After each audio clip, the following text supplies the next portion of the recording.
All right. Okay. All right. It's 9 a.m. here in Los Angeles. Tuesday.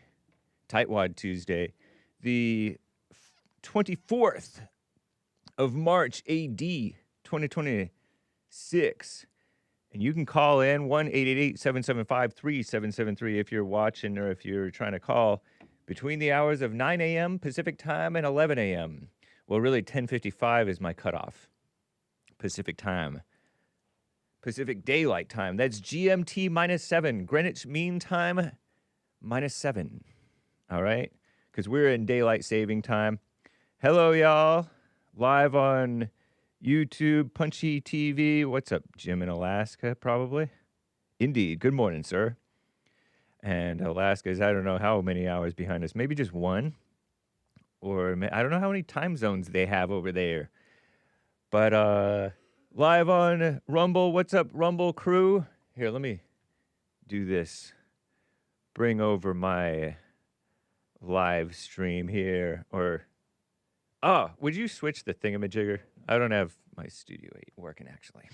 Complicated business with y'all. You're welcome to call in, as well as Super Chat, buymeacoffee.com/The Hake Report, and Ko-Fi, ko-fi.com. That's not my photograph. It's very nice, though. It's better than my photography, actually. But it's still nice. My photography is still nice, I think. Don't you?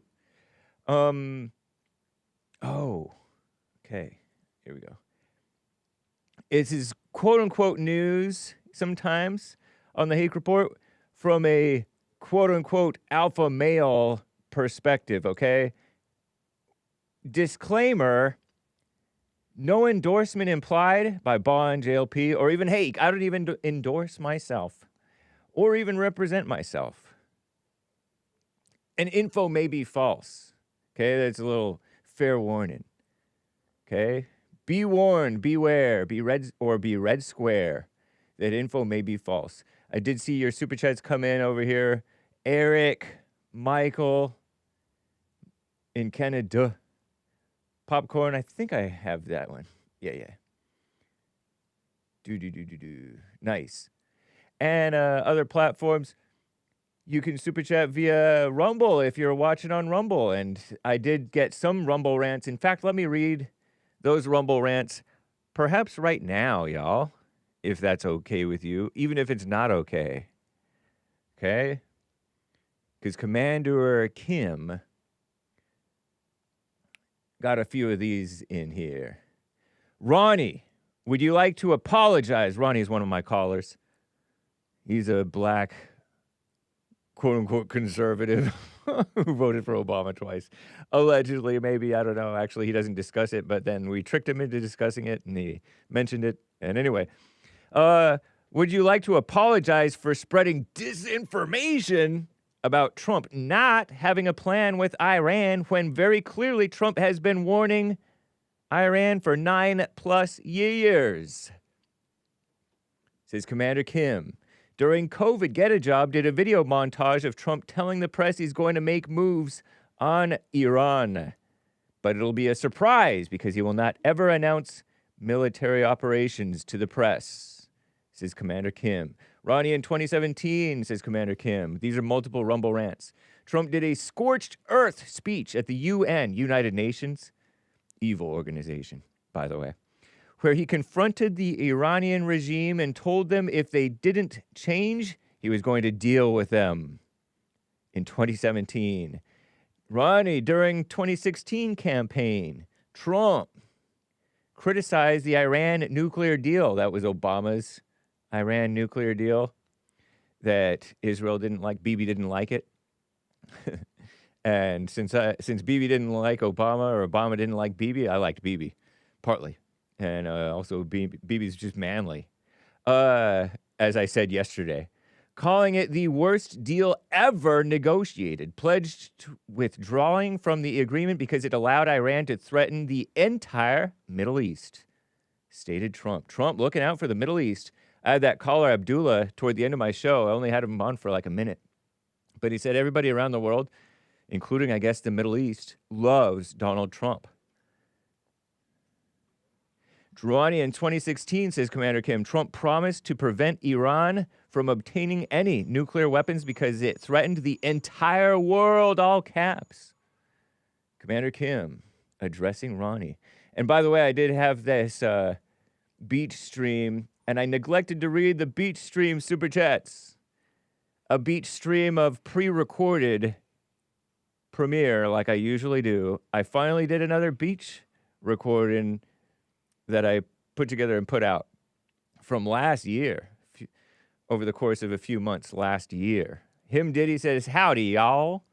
Cowboy smiley emoji, cowboy hat wearing smiley emoji. And Blood or Water, 183, zombie equals no donuts. I wonder what prompted that statement. Thank you, Blood or Water, and Him Diddy. Oh, by the way, Fish Fanatic, since we're on the topic of Ronnie from Ohio, I had mentioned this before, but Fish Fanatic on Anchor Baby's stream, can you recognize Anchor Baby's stream from a while ago? Whatever this screenshot's from, it's about that time. I think Ronnie from Ohio believes that it's fair that white South Africans are going through persecution right now, but maybe he'll clarify that sometime. Interesting. Yeah, I don't know what Ronnie thinks about the South Africans. I forget if I have ever heard his take on that. Sometimes a little cagey, sometimes difficult to get what he really thinks. So anyway, thank you, guys. And sometimes Ronnie was one of the priority callers that I missed yesterday, I believe. So we're 1, 2, 3, 4 coffees that I have to get to as well. Later this show, if it be the Lord's will. But thank you for addressing Ronnie, Commander Kim, as well as Fish Fanatic a while ago. Rumble Rants. And I do see, since the lines are filling up, I do have one line open, y'all. But I got to get started here. And so let me unmute this stuff because I like to hear the sound of the sea. Just a hint of the sound of the sea. I may hear it better than some of you. And then we will get to your calls is the plan, man. And if you don't know if this background looks odd or my coloring looks odd, is because of a currently different camera, and you just have to be okay with it because that means that there's something good in the oven, in the works, cooking up from JLP, the Fallen State. Very nice. Okay? So I did my disclaimer, and I did everything I'm supposed to do, I believe. Well, actually, I'm not sure. So anyway, y'all, let's just get right on with the show. 1, 2, 3, 4. Oh, it's the Hake Report. The Hake Report. La la la. Oh, it's the Hake Report. The Hake Report. La la la. Hey guys! Oh, it's the Hake Report. The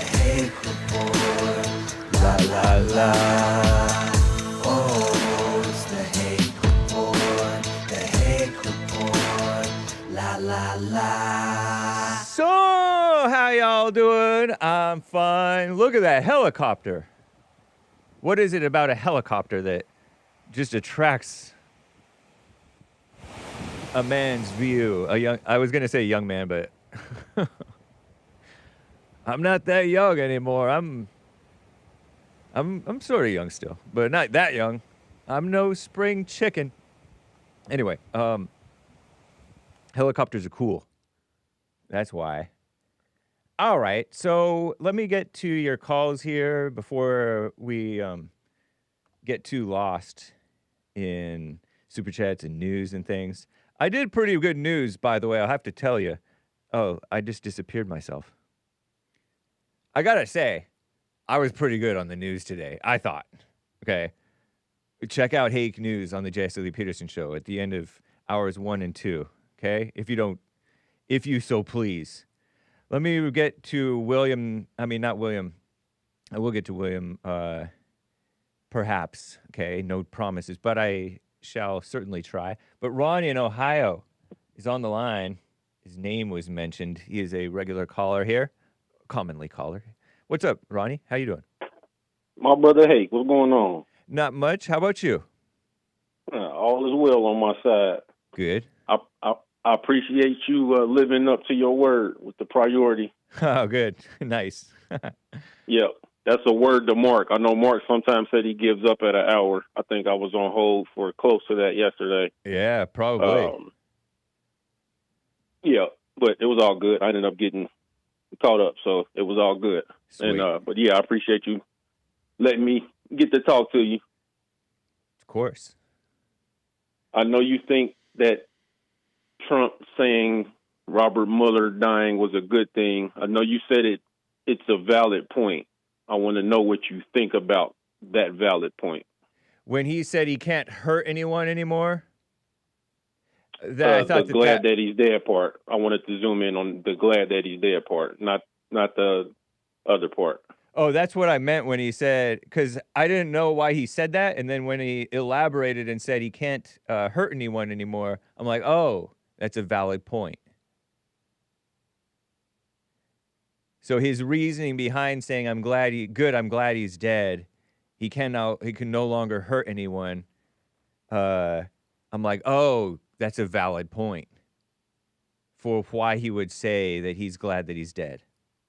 Correct. So what do you think about that? I know you think it's a valid point. I think I even started off by saying that. Right. But I want to know what you think about him saying he's glad that somebody's dead. At first I was shocked that he said that because I see this headline saying Robert Mueller. I was shocked that he died at the tender age of 81 years old. I didn't know he was that old, but that's not that old. It's not very old it's kind of young to be dying, honestly. And, I think he had Parkinson's. And, you know, I can sympathize. I have a sympathy for death, of course. And so when they said in the headline that Trump said he's glad he's dead, I was shocked and amused because Trump is shocking and amusing. And then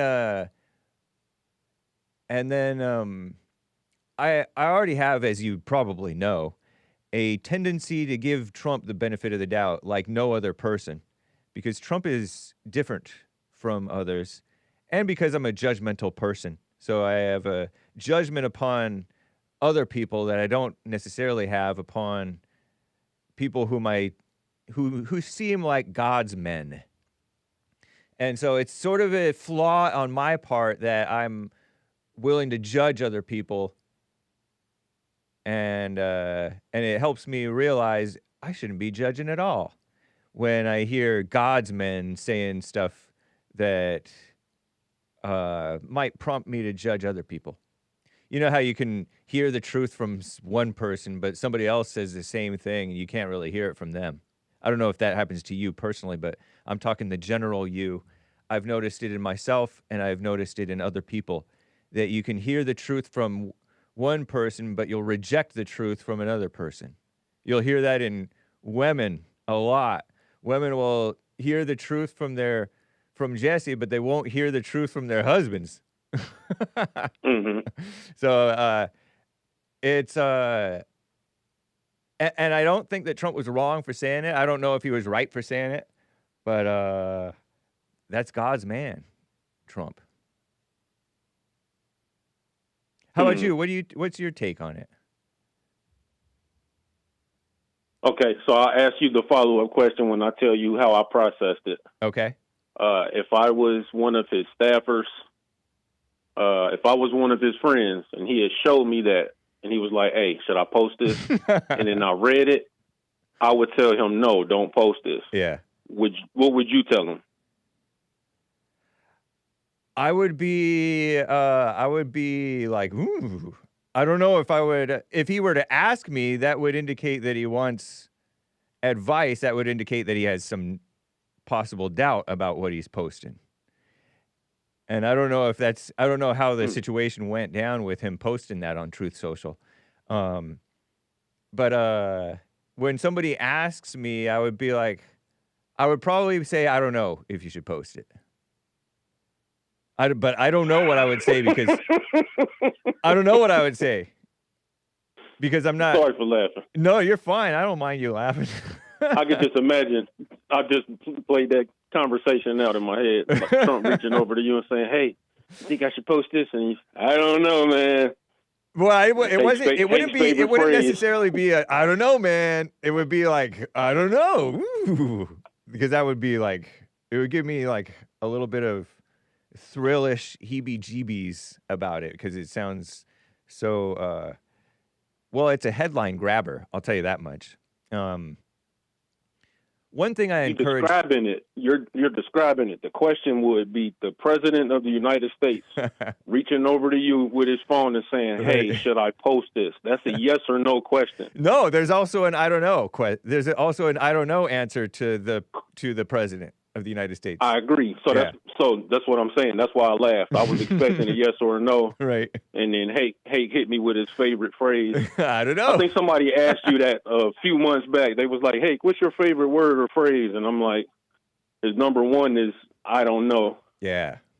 Yeah. And it's a good response. A lot of times it's a good response. It's almost as good as silence, but a lot of times that's a good response, and a lot of times that's the best response. Right.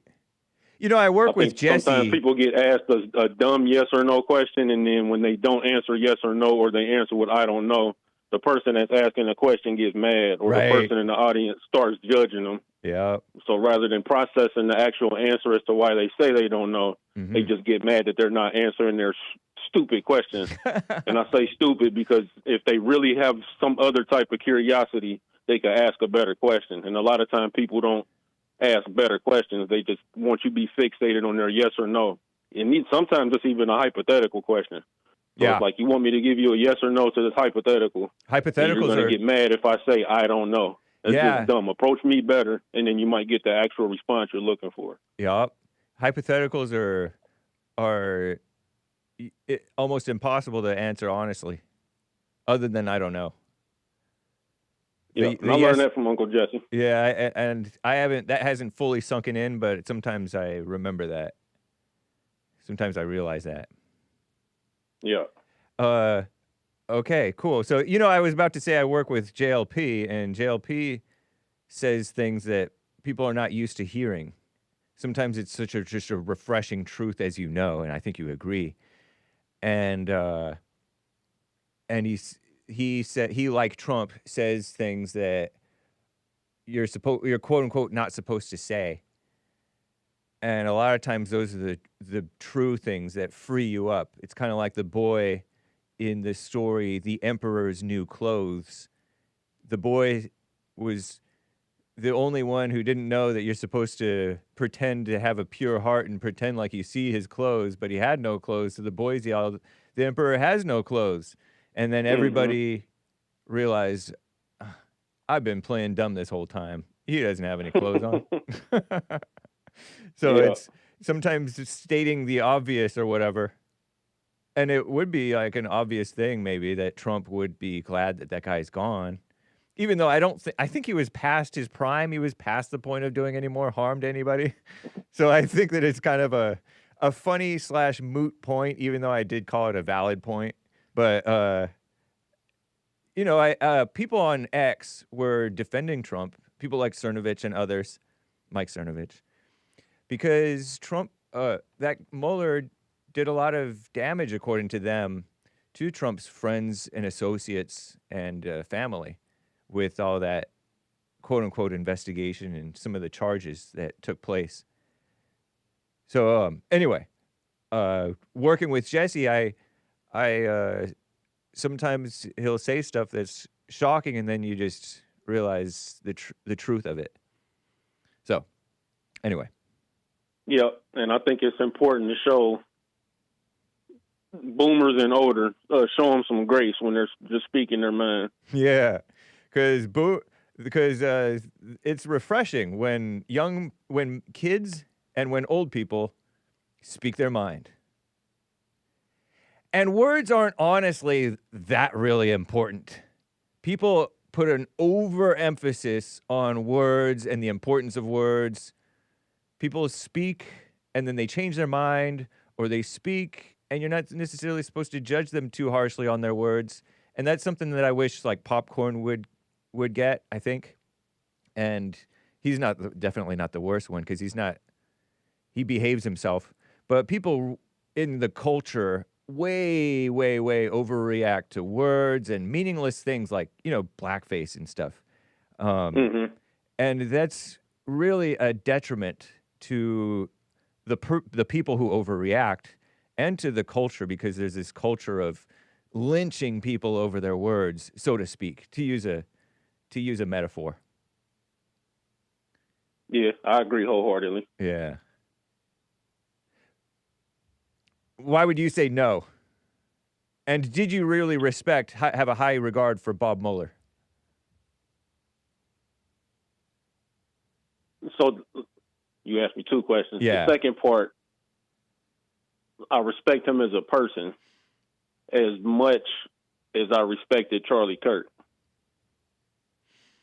So when I saw people saying that they were glad that he died, it was the same reaction on my part, where I'm like, okay, being glad that somebody's dead. Obviously, I don't agree with it, but I do have questions, and I want to get understanding. So that's why I was asking. And you cleared it up. You said it was a valid point, and then you did your explanation and realized it's a moot point. So It's all about. It's not about why he's glad. It's about, damn, you glad? And again, I would have said no, because that's one of those things that you shouldn't say. And if it's true, then you got a bigger problem, because it's like, what exists in your heart to make you glad that somebody else is dead? And I don't know if you can't speak for President Trump, so I'm not asking you that. Yeah, but definitely. That's why I asked you the question. But it was fair of me to ask you the question that I asked you. So. Of course, definitely fair. Yep. And I can't really speak to whether Trump was speaking from the ego, because it's quite understandable for both sides, honestly. Both the evil people who are celebrating Charlie Kirk's passing because they were told they've bought into the overreaction to the words that Charlie spoke. And, I mean, that's why it was quite understandable, the guy's motive for killing Charlie Kirk. It was an evil, but understanding evil, it was an understandable response for the guy to allegedly do in Charlie Kirk, the guy who, the former Mormon guy, I think he was Mormon, who did in Charlie Kirk. Don't you understand, or do you understand the human nature aspect of hating somebody because you disagree with them to the point where you want to do them in? Maybe you wouldn't want to do somebody in, but hating somebody because of their getting caught up in the ego to where you hate somebody for their disagreement. No, and that is why I said I have questions about people that can understand that or do agree with that. Yeah. Well, as somebody who gets caught up in arguments, I've gotten caught up into arguments before. I understand the notion that anger is murder, that anyone who hates his brother is a murderer without cause. Hates your brother without cause is a murderer, and that's what that guy did. He hated Charlie Kirk's supposed hate, and so he assassinated him, allegedly. Yeah, and I found that understandable, and I find Trump's response understandable if it was from ego, and if it wasn't from ego, the non-ego man is inscrutable. You cannot scrutinize. Amazing. Yeah. Yeah, no, like you said, you you give him the benefit of the doubt and you trust him. And I'm not sure how long the list is of people that you trust, but I know that Trump is the name that's on your list. Yeah. So Yep. I can understand him receiving that grace from you in this situation. And even let's say, you know, sometimes a God's man may make an error in judgment, you know, because it could have been an error in judgment for him to say that. But I kind of like it because it's headline grabbing. It's honest. It's like a mirror, because people really are. Oftentimes, people are glad when somebody they hate or somebody who hated them is out of the picture. Mm. And that gets to the root of my question when I said, what is it that's in your heart that made you I'll tell you one, to feeling glad about somebody dying? And saying it, which is cool, because having the spirit of the freedom of speech where you grant people, because I didn't like this reaction to the people who celebrated Charlie Kirk's passing, you know, because there was this witch hunt against people who were all happy about Charlie Kirk dying, and you're fighting hate with hate, or mama spirit with mama spirit, because you're trying to force people to have love when they have no love. What do you expect from them? They have no love. Yeah. And you're showing that you have no love by trying to control these people. Boom. And that gets to the root of what I was saying about you shouldn't say that. And I say that not because you should lie. I say you shouldn't say it because nothing good is going to come of it. Yeah. There's not going to bear any type of good fruit. It's just going to allow evil to spew into the world and spread. But God's men are free. Everything is permissible. Everything is permissible. It's in the Bible, right? But not everything is beneficial. No, look in the book of James, and see what it says about the tongue, how you supposed to control your speech. Yeah, I think it's James chapter 3. Matter of fact, I ain't gonna do no Bible thumping. Yeah.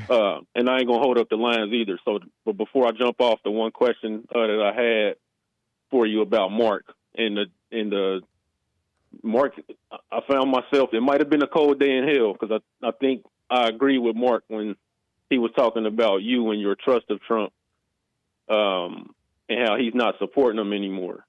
Do you think that it's Mark turning his back on Trump, or do you think that Trump is turning his back to Mark and those who share Mark's ideology with the country, America first, et cetera, et cetera? I think neither. Well, I don't you think accuse Trump... Mark of turning his back on Trump. Yeah, he did. So okay, so it is Mark turning his back on Trump because Mark projected his ideals on Trump, which were never Trump's ideals.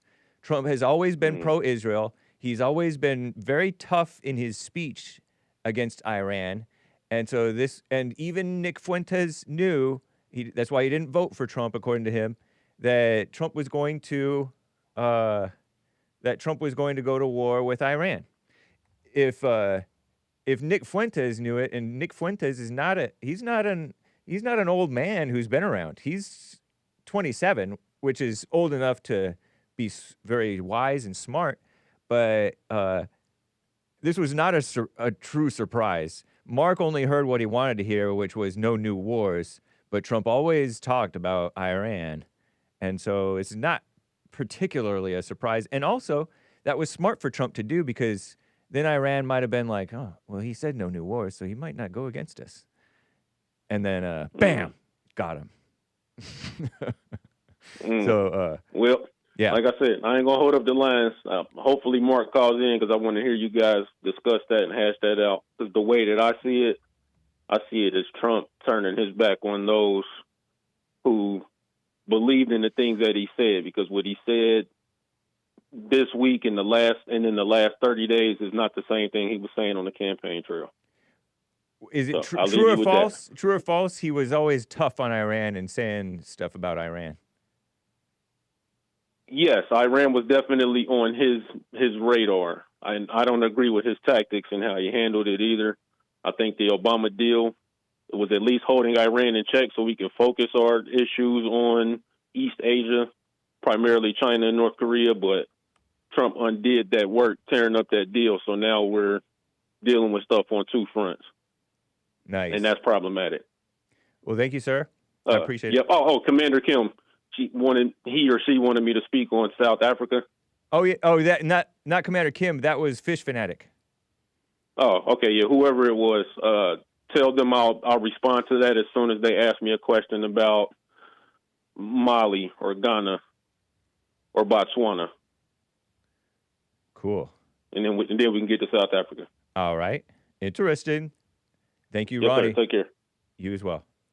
Before I get to your calls, I wanted to show this. I mentioned this yesterday. Michael Tracy posted, whites, especially whites without a college degree, are the racial demographic most likely to support the war with Iran. And I showed you that Reddit post, remember? Yesterday. I'll tell you about it later. Or just check the Hake, reddit.com/r/Hake. CBS News poll, March 17th to 20th. That was later last week. Approve or disapprove of military action against Iran? Do you approve or disapprove of the U.S. taking military action against Iran, especially Trump doing it? So this is after they've already been doing it for almost 3 weeks, I guess. Gender. 45% of males approve, 35% of females approve, 65% disapprove, 55% of males disapprove. Interesting, huh? So men are tougher than women and better than women. Oh, shout out women and men. And males who are against it. Age, under 30, 63% disapprove, 30 to 44, 32%. 68% disapprove. Wow, millennials are suckers. 45 to 64, that's Gen X. 55% disapprove. 65 plus 54% disapprove. So as you get older, fewer and fewer disapprove, although still a majority of all of the ages disapprove. Most unpopular war. Based, liberals 92% disapprove. Moderates 67% disapprove. Conservatives only 20% disapprove. So where's the supposed MAGA base? It's really, in my opinion, the squeaky wheel. It's kind of like the flat earthers. It feels like 50% of the Hake listeners are flat earthers, but it might be more like 20% are flat earthers. Maybe even less than that, but probably quite significant. Race, 54% disapprove. Black, among whites. Blacks, 80% disapprove. Hispanics, 65% disapprove. And they don't count Asians because Asians are barely there. Still. Asians, you guys think you're such a big cohort or whatever. 4-year degree, 61% disapprove. No degree, 49% disapprove. 51% approve. Wow, if you have no degree, a majority approve. That's the only majority there is. Oh, except for Republicans. 84% approve, 16% disapprove. So you're talking about the splitting the Republican Party. Now there is something interesting going on. We have people like Lindsey Graham and guys like Cernovich have said, oh, Lindsey Graham's dividing the country more than these Israel haters. Well, he didn't say Israel haters, but you know the critics. So that was a little Michael Tracy shared CBS News poll. And here's this as well. Real quick, Politico poll. Among voters who say they oppose the war in Iran, the most common reason is, I do not trust Donald Trump. And that's the only reason I'm okay with it. I don't really have a strong opinion either way, but I'm okay with it. Just in case anybody gets the wrong idea that there's some major anti-war epiphany going on, swap in another political figure they trust, quote unquote, they'd be all for it. Exactly. 64%. You know, it's a check all that apply here. Say, I do not trust Donald Trump to manage this conflict. He's the only one I would trust to manage this conflict. America should not be starting wars, 59%. I can agree with that in general. This will cost money, which would be better spent here. I don't agree with spending money here or there. So, too many civilians have been killed. It's nice. It's a 50%. Too many. Okay, war will damage the global economy. That doesn't really affect, honestly. It affects it for a short time, but the economy does fine, generally. Anyway, that's the. These are polls posted by Michael Tracy. Look, I said my trust in Trump is the only. Cover your eyes, kids. My trust in Trump is the only reason I'm okay with it. Laughing face. This is with a sweat, a nervous laughter, and these look at these people, beyond pathetic, embarrassing. This is pretty R-worded. So I have the crowd against me, just like Trump has the crowd against him in this war, and the crowd is always wrong, y'all. And quickly, James 3. We put bits in the horses' mouths that they must obey us, and turn about the whole body. Ships, they be great. They're driven of force winds, but they're turned about with a very small helm, wherever the governor listeth. Even so, the tongue is a little member of the whole body, and it boasts great things. How great a matter a little fire kindleth. So watch your mouth, watch your tongue. Nice warning. Men can tame beasts, but they cannot tame the tongue. Indeed, an unruly evil full of deadly poison. And even saying things in your mind is probably this similar type of issue. Accepting things. Out of the same mouth proceeds blessing and cursing. These things ought not be. That's from James 3, King James Version. Kind of difficult to understand, that Old English, but polls on the war and James 3, the tongue. All right, y'all. Let me get back to your calls. The lines are full. Let's get to Alexis in California on the line over here.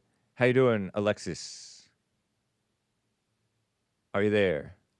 Come off of mute if you're on mute. Or am I a boomer? Are you there? Oh, boomer.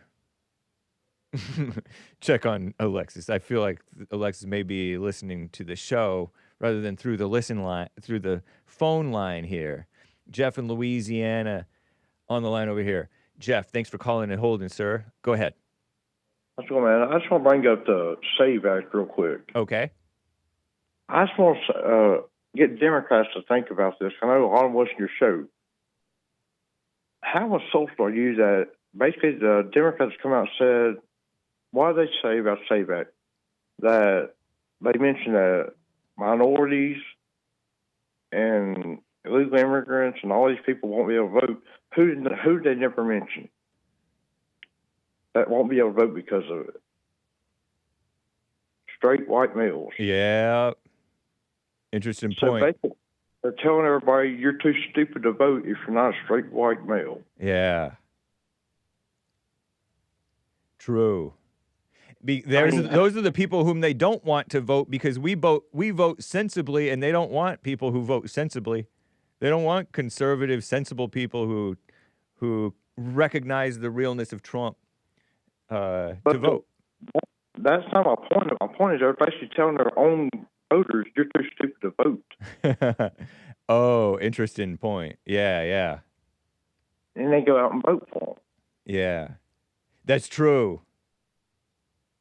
So, I mean, that's just a backhanded insult. Yeah, you're voting for somebody just tell you you're stupid. Right. That is true.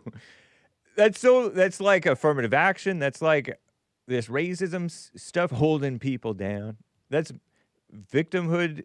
When people treat you like a victim, they treat you like they're better than you. Yeah, man. And you notice how funny it is that everything they do in spelling, it was a matter of fact, the dude on Morning Joe went off on the other day, proving how stupid they are, because he asked them, I think it's Morning Joe, they asked him, they asked Chuck Schumer, said, "What's the point of going against the SAVE Act?" And said, "Well, we want to defund ICE." He said, "ICE are guaranteed funding until 2029, so they had their money." Say that again. ICE is already funded until 2029. Okay. So I they heard had their something money. like that. And so they had their money. This TSA deal has nothing to do with ICE. They're just causing more problems. I mean, it has nothing to do with ICE. They already guaranteed their money. So that defeats your argument right there. And did you see where Saturday Elon Musk posted he will pay the TSA agents to work while they're not getting paid? Say that again. What? I was a little distracted. Elon Elon Musk. Musk Mhm. said he will pay the TSA agents to work during a shutdown. Wow, that's awesome. Wow, I didn't hear that. That sounds like something Elon Musk would probably say. Yeah, he posted that Saturday on X, but it's just Nice. everything we're trying to do is they're doing uncut. And the last thing, real quick, they're all talking about the Epstein files. They don't realize that Trump outsmarted them that too, because they had 4 years to release Epstein's files while Biden was in office. Right.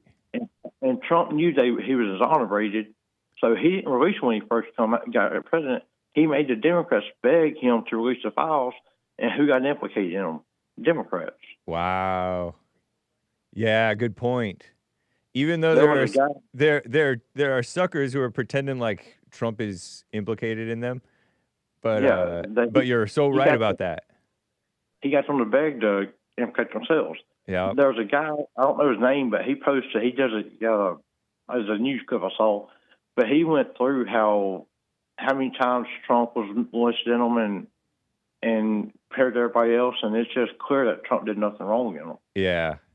But it's just funny that, I just want to throw out there how stupid Democrats are about the SAVE Act, by them begging him to implicate them, and just little stuff like that. I mean, it's just funny how smart he is without smarting them. Yeah, totally. Anyway, man, that's it. You have a good one. All right. You as well, sir. Take care. Bye. I hung up just on time, not too soon nor too early, although I did feel the tension of the pressure of don't choke. Terrible. Okay. Let me check on Alexis in California.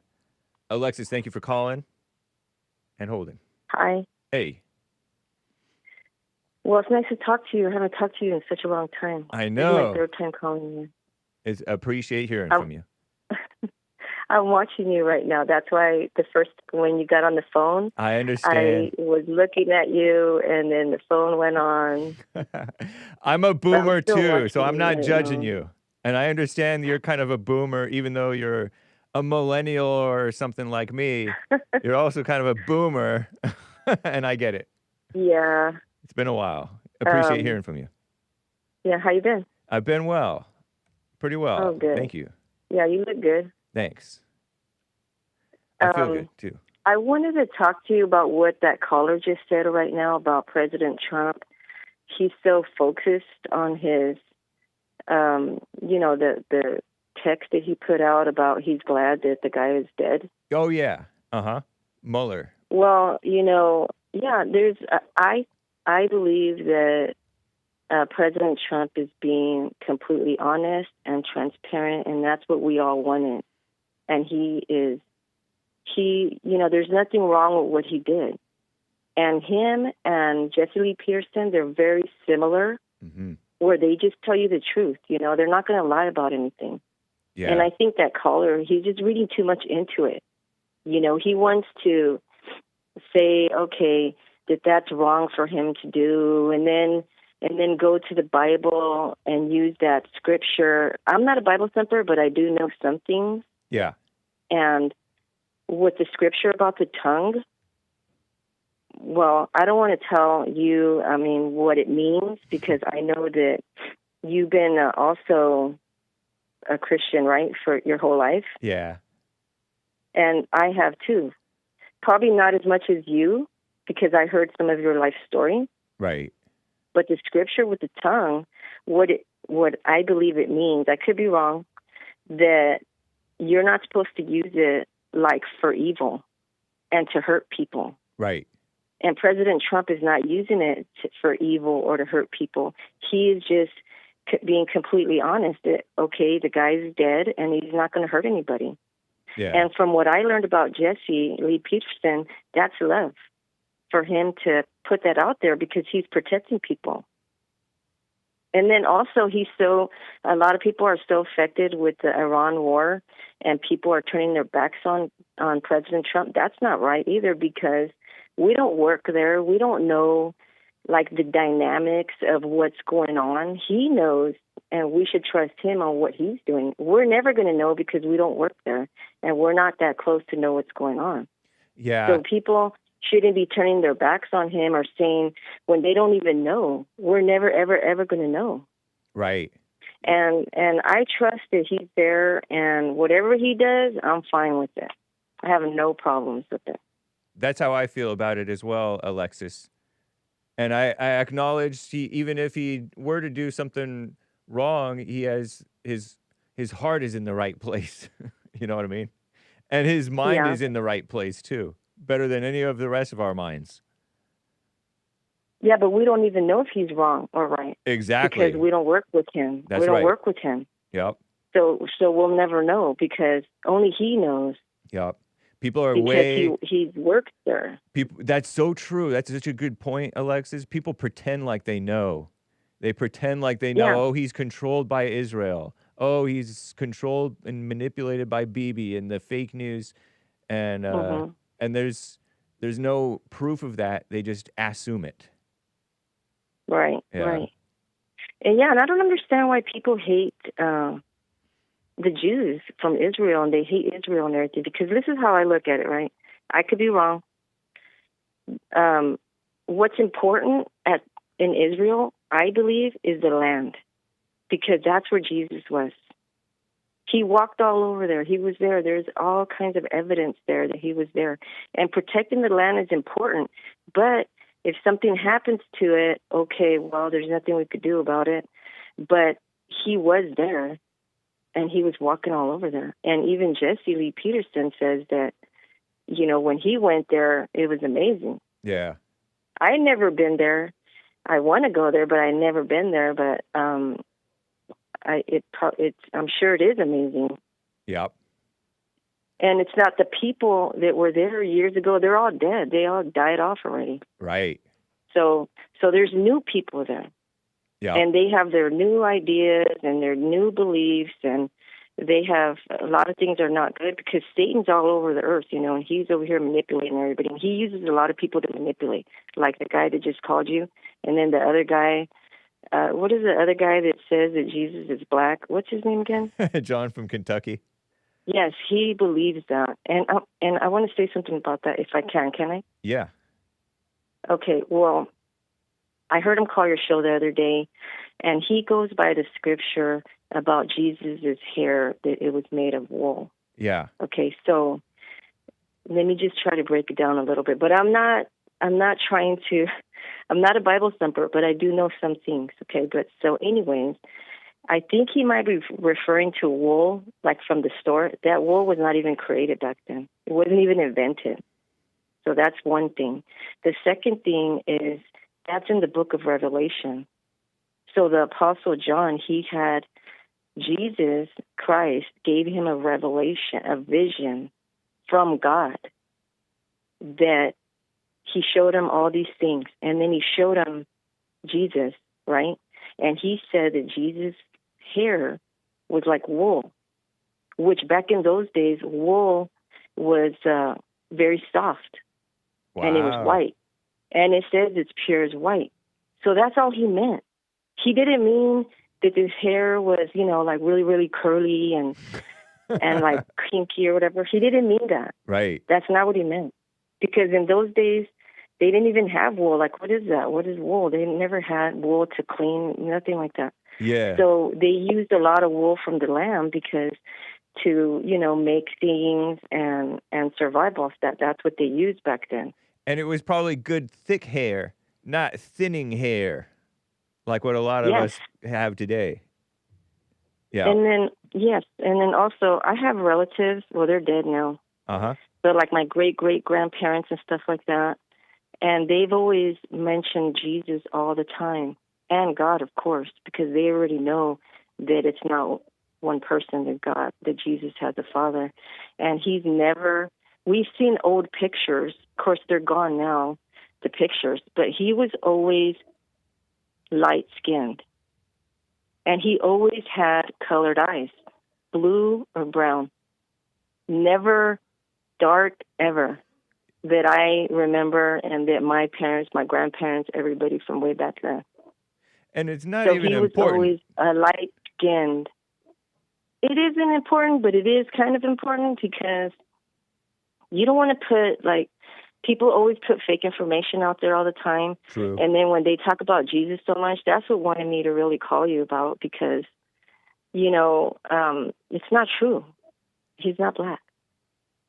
Yeah, I don't and think I he's remember black. you said one time that he was Galilean because he came from that area. Okay. Right? Yeah, I think so. Yeah, so that's where he's from, and that's what, he was a fair-skinned, maybe had blue eyes. Maybe, we don't know that. Yeah. But from what I've seen in the pictures, that's what he looked like. That's what his portrait was. I mean, they drew him this way. But, of course, we don't know. But for sure, he is not black. Yeah. I would be like 99.9% sure. Maybe even 100. Say I'm 100%. Nice. I'm 100%. Yeah. And that's because of way back, like my family always, they're not Bible thumpers, they're not fanatical or nothing like that, but they were always, into, God and learning about God and teaching everybody what they can, just the basics. Yeah. I know a little bit. I do study, but just by myself, and I listen to Jesse every day, and I try to, nice. He's taught me a lot. I learn a lot from him, but when I call him, I can't get through, so I just don't. And then your phone, I can't get through to you either. It's hard to get through to you. Yeah. It's always busy. But I wanted to bring this out there because they keep saying that, and it's just not true. Like, they're looking at the scriptures. I got you. I could be doing it too, you know what I mean? Like reading it wrong. Yeah. But it's very like, it's basic. You shouldn't be reading so much into it. And then his hair wasn't like wool. It was just soft, and it was white as snow. There's scriptures to say that because I have really old Bibles. Nice. Well, I'm going to get another one, but they're not that old. And they tell you that. I appreciate it. Alexis in California. Great call. All right. Take care. It's nice talking to you. Yeah, okay. Nice to talking to you, too. All right. Bye. Bye. Zenny, Canada, on the line here. Zenny, thank you for calling and holding, sir. Go ahead. Hello. Hey. How are you, Hake? Doing well, thank you. So I converted Mark. Or I did, because I don't know if it was something that I said or something you said. It was a combined effort. With our powers combined. It was my persuasive argument and your lack of an argument that ended up convincing him. So Could be. Combined effort. Yeah. So I got a couple points today. First thing I wanted to talk about was this whole Bibi mess with his trying to compare Jesus and Ghengis Khan. Did you see that clip that I played? I did see that. You Yeah. want to play it again so people can get the context, or we can just get into it? I don't know. We can just get into it. If you're able to represent, as long as I don't feel like you're misrepresenting it, people can tune into yesterday's show. I have it timestamped there on yesterday's show. Go ahead. For the sake of time. Yeah. So for the sake of time. Yeah. So he's basically in that clip saying that the ways of Jesus are not what's the word? Not applicable, but not optimal for this world where, you know, if you act like Jesus, you're going to get slaughtered. So you have to be a Genghis Khan. And that is just, yeah, that's how Satan thinks. That's literally how. I don't know Satan if that's thinks about exactly things. what he meant, but you. No, but I that could is see literally I what- could that see is you literally what interpreting he it that meant. way. That's literally what he meant. That's literally exactly what he meant. He's comparing the moral philosophies of Genghis Khan and Jesus Christ, and he's saying, in this world, if you act like Jesus Christ, you're going to get slaughtered. So you have to be like Genghis Khan. You have to be ruthless. Okay. And that's what Israel is doing now, being ruthless. I mean, I don't think you've even talked about or even covered what they're doing in Lebanon. Where they're doing I really basically haven't. I know a little bit of what they're doing, but I haven't really They're covered it. basically doing exactly what they did in Gaza. They're just saying, like, oh, everyone leave this area, and we're coming in, and we're bombing people, and we're killing. They're killing tons of civilians there, just ruthlessly bombing, you know, flattening the whole south of Lebanon. They've killed over 1,000 people already. The reasoning is because Hezbollah is in Lebanon. That's their stated reasoning, right? Yeah, well, when you have a force like the IDF who's willing to do this to your civilian population, wouldn't you have a Hezbollah? I know I would. If I was in Lebanon, I'd be joining Hezbollah right now because they're literally just slaughtering the entire south of Lebanon. Absolutely insane. But that's not my main point. But that's just the way that they think. That's their philosophy. That's their moral philosophy. And do you know what the IDF is called? Their operation. In Iran. Roaring Lion, right? Yeah, and what does that remind you of, Hake? Roaring Lion. King What David. do you think of King David, Roaring the Lion? lion from the tribe of Judah. Really? It doesn't remind you. Can you look up 1 Peter 5:8, please? I want you to have that on your screen for me. You can do a little Bible lesson for you, Hake. Be alert and sober of mind. Your enemy.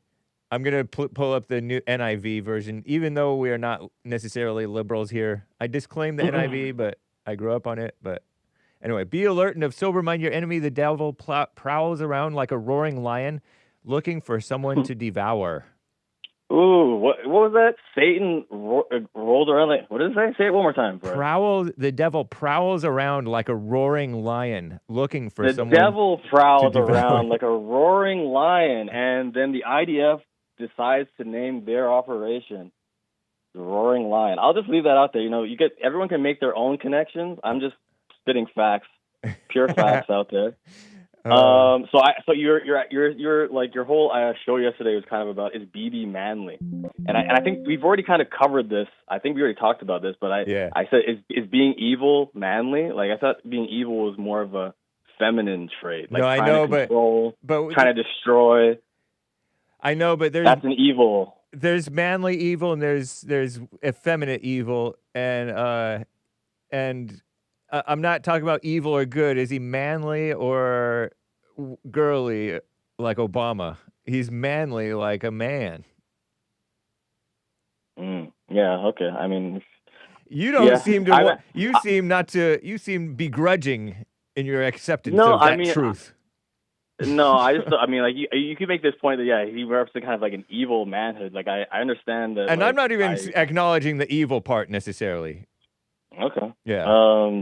But just that the fact that he's ruthless and he's willing to do whatever to get what he wants or what he feels like his people need. Yeah, that is. You got to be kind tough. of a man. Yeah, tough. But Jesus didn't teach us to be tough in the way of utter destruction and just killing and.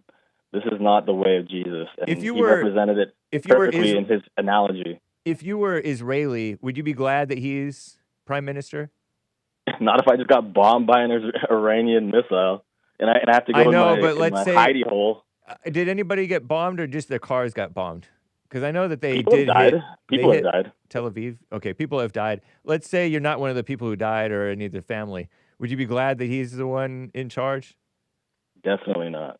Me? Definitely not. No. Could you imagine that people who got killed or who have family who were killed by those bombs, could you imagine that they agree with Bibi even though they have suffered as a result of this war?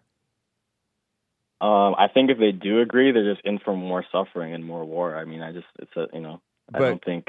But could you imagine that somebody thinks it's right even though they themselves suffered from it? I could imagine. I mean, I see people. I see you. I see people in chat. People still think that this war is right, and Well, I can kind of put I have myself nothing in your shoes. I stand nothing to but- lose. I lose nothing, objectively speaking, being for or against the war. So it has no bearing on my life, really. And I don't think it has any bearing on anybody's life on this side of the pond, if you will. Truly. Really? Unless you know people over there. You literally think that this isn't going to affect you? Right. Well, that's just pure ignorance. Even look at Iran. Look at Iraq. Iraq, Afghanistan, those were disastrous wars. Mm-hmm. Far more, and Vietnam, none of those have affected me at all that I can tell. Well, I mean, I can think of one thing, like through the Patriot Act, you know, that was kind of in between those wars, or came about because of those wars. I know the Patriot Act. September 11th. The Patriot Act. September 11th. I don't even hardly know what the Patriot Act is. Even the Patriot Act is not really affecting me. I know that it's maybe affecting other people because you're less free, right? We're less free.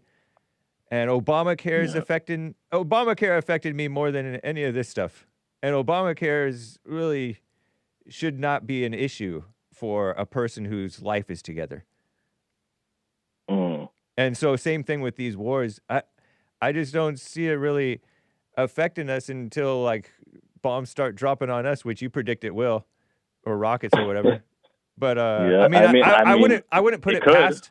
I wouldn't put it past, but I wouldn't blame Trump for that because that's because of the waning strength of the West in general.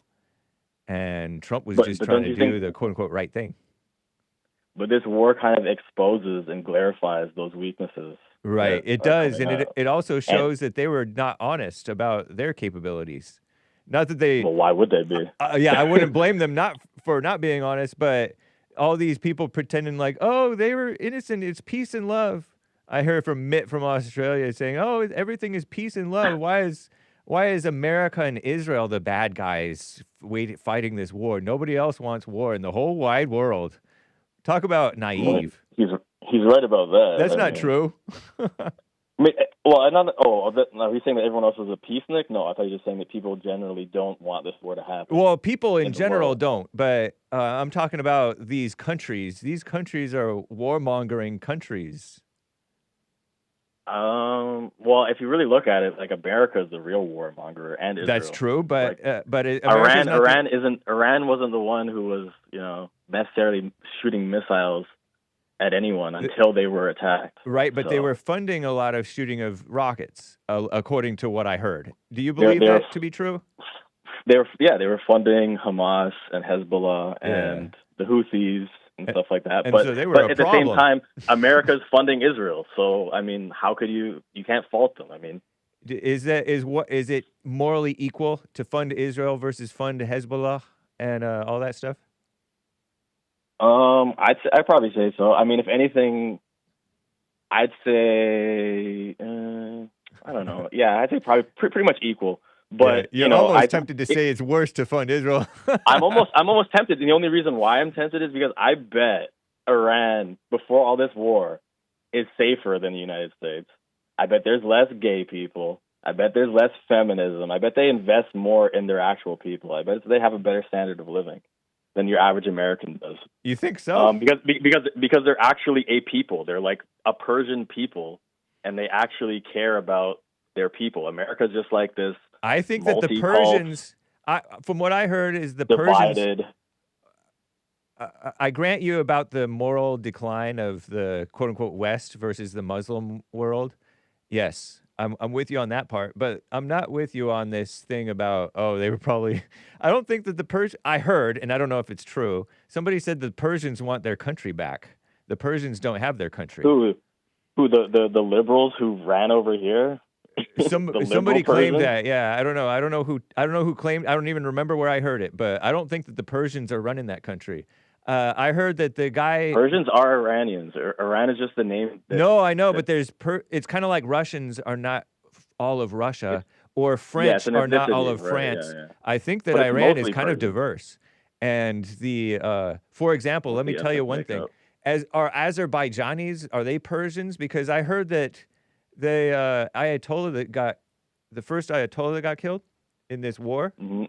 he was Yeah. Azerbaijani or whatever.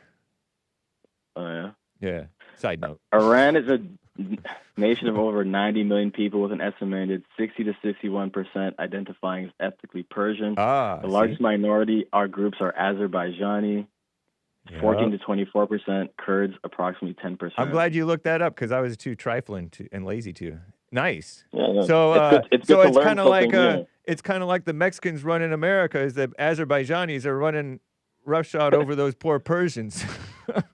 I'm kidding. I have no idea what it's like over there. We have no idea. All I know is that I have seen like large crowds come out in support. Yeah, like, me too. Nightly In support of the regime. Repeat what you just said because I talked over you. Large crowds, what? Yeah, I've seen large crowds come out nightly to support the regime. Yeah. So, like, they do have. I think the support is like, and it's like they're getting bombed. Like, what would you do? Like, you're gonna be like, oh, let's go against them and become like Iraq or become like Syria. Like, they don't want to go into chaos. They may not even like the regime necessarily, but what's on the other side of that? Like, so I had a couple other points I wanted to make before the call's done. Okay. Mark, I want to say, I'm awesome that you realize that Trump really doesn't have your best interest at heart. But you said that also that you do support him on other things, and I want to know like what exactly those other things are, because I don't really think that Trump has done much good for the white man. I know it maybe has seemed like he has, but like it seemed like he has done a lot of things. So I just want to know what he thought that the good things that Trump has done. So far. I know one thing that Mark mentioned that Trump did well, that he even credited Kristi Noem. Mark from Los Angeles credited Kristi Noem with that ad campaign and stuff because we did get a lot of self-deportations and stuff like that, I heard. And so Trump, I think that may be one of the things that, if I can speak for Mark, that he liked Trump on. I'll just say about deportations, like, why don't we ever hear Trump talking about deportation numbers? He never touts the numbers as something that he's proud of. And the reason why he doesn't do that is because the numbers are lackluster. Right. And do you blame Trump for that, or do you blame the people stopping Trump from deporting for that? I don't know. I mean, I just feel like if Trump is willing to do something as unpopular as the Iran war, he should be willing to do something as popular as deporting most, if not all, illegals, because he's stopping, one of the new directives are that they're not arresting people at their workplaces. They're not going into people's houses. They're not arresting laborers. They're not arresting, like, I think restaurant workers or stuff like that. So, yeah, there's like a whole lot of people. They're just like giving, and that is an amnesty. That is literally amnesty. You were trying to, with Mark's call, I remember you were trying to like kind of rationalize it and say that it's not actually amnesty. No, but you're the one rationalizing it as amnesty. Nobody else, to my knowledge, has called that amnesty. No. Because Trump doesn't call it amnesty. He's not. He's not doing this. Deport them, wait. Let me overrule you a little bit on this. Okay. Because Obama did something that was amnesty. He did what was called deferred action for childhood arrivals. Deferred action means we're not going to deport these guys. They're protected from deportation. Trump has done no such thing. That's amnesty. So what Trump is doing is not amnesty. Now let me answer you on this immigration versus this supposedly popular deportation versus very unpopular war thing. Trump does what he can until somebody stops him. Nobody has been able to stop him on this war thing yet. And they were able to stop him on the deportation thing. You're playing like Trump doesn't actually want to deport these people. He's worked like nobody else to deport people. And so I think that you're being a little bit of a Scrooge with your credit. You're being a little, and Scrooge was not Jewish, despite popular opinion. I heard on a song that he was not Jewish. Some people say he was, but he wasn't. But you know who was? All Three Stooges. Nice. And Al Jolson. Yeah, no, but it's definitely like, so if you tell someone, if you're in this position, I like, get your point. if you're a laborer, we're not going to deport you. That is telling them that you're not going to deport them, and if you're not, He also told the world he wasn't going to start a new war, but he did. Yeah. So exactly. he told the immigrants. He is a liar. He told the immigrants. I'll give you that. No, I'm a liar for the truth. He told the immigrants for the truth. He told the immigrants, "I'm not going to deport you." And then, psych. Watch what happens, sir. You're going to be pleasantly surprised. Yeah, watch what happens. $200 billion for the Iran war. Yeah, watch what happens. You got to be careful, sir. One thing, unsolicited advice: you got to be careful with your attempts to predict the future. I think they're very vain and prideful. You don't know the future. That's fair enough. But yeah. I think your whole epistemology regarding your show and what you can know and what you can't know is literally ridiculous, and you just kind of mold it to go with certain opinions. If you don't really have an opinion about it, or you can't form a good one, you say, "Oh, you can't know about that." but then you have a talk show where you purport to know these things for 2 hours. I do not purport to know anything. But I totally accept this criticism. But this you is make funny. opinions based on things that you don't know. Yeah. So it absolutely makes no sense. So this whole thing about you can never know anything, so you shouldn't have an opinion on anything. You'll never know about the reality. You don't know what these people know, so you shouldn't form an opinion about it. That epistemology doesn't even make sense for having a talk show about politics. What's epistemology? So you just stop with that. Epistemology is the philosophy of knowledge. Okay, I like your criticism. You may have a really good and funny point there, sir. I like it. Thank you. I enjoyed being your short the other day. You put me in a short. Oh yeah. I think I have more where that came from. Nice. Yeah, you should put much more out. And so one last point I'll say, imagine Israel having more power than the USA. Like, imagine they controlled all the oil in the Gulf and they had more power. Like, they could dictate to the USA, like kind of like how America dictates to them now.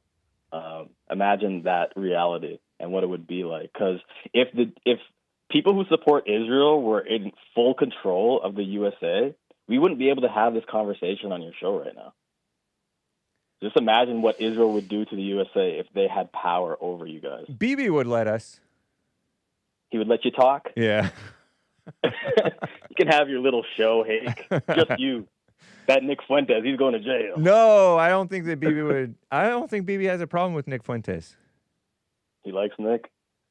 How can you not like Nick?